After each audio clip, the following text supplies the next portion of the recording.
Barely dented the news here, but in Florida, Republican David Jolly won a special election for a U.S. House seat that opened up after the death of Congressman Bill Young. Young had represented the GOP in that district west of Tampa for 42 years. The Republican win yesterday being viewed by some as a bellwether ahead of November's midterms. Healthcare reform, a big issue in the campaign. So here's my question. Is this one of those canary in the coal mine kind of special elections where we should be thinking about what this means potentially for November, or is this just a one-off special election and just really in that district? I mean, from a Republican perspective, here's a district in which supported Obama very narrowly, but did support Obama.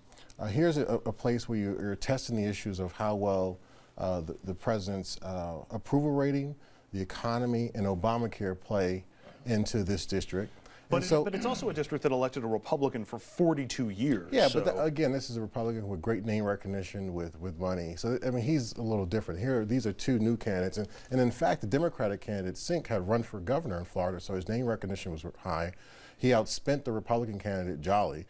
So by all means, Sink should have won this district, by all factors. And so certainly I think this is very optimistic for other Republicans in areas that are, for example, Nan Hayworth, who has a very tight district or similar district. I don't know. Could be positive. I don't know if I would bet the house on this one in terms of meaning great news for Republicans. The special election, the demographics are always different than they are for a primary or for a general election. And number two, it does show the Achilles heel, if you will, for the Democrats, health care. I'll concede that much to you, that's a problem. But, the numbers are always different in a special election. Here's my question, because special elections or off-year elections like a midterm elections, it seems like Democrats have all sorts of problems getting their voters out to the polls. We saw that in 2010. We see it in special elections. We saw it when Scott Brown won in Massachusetts.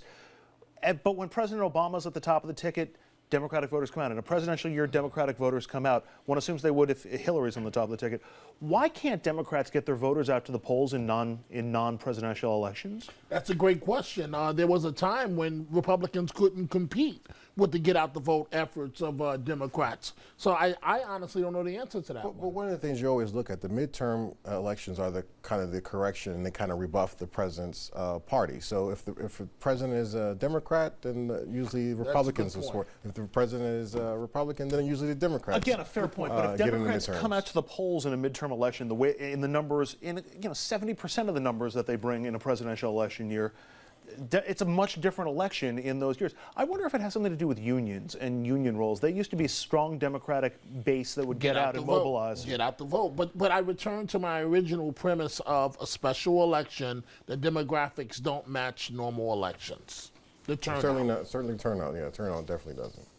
All right. Nevertheless, I think it's going to be a good year for Republicans. Well, that seems to be the way it's running. Especially in the House. I mean, there's no doubt about it that the Republicans will maintain control. There's something House. like maybe 20 districts that are up for grabs in the House? 20 and out of 435? Andrew, I know you're out of time, but I'll concede this much. Republicans are staying low, so they're not doing anything to step on a landmine, and if they continue to do that, they may do very well. All right, that's going to wrap things up here on RFL tonight. My thanks to Richard St. Paul and to Dominic Carter, as always. Up next, another special report from Japan's NHK television, looking back on the tragedy and recovery from the devastating 2011 earthquake and tsunami in Japan. We're going to see you right back here tomorrow night at 6 p.m. Good night.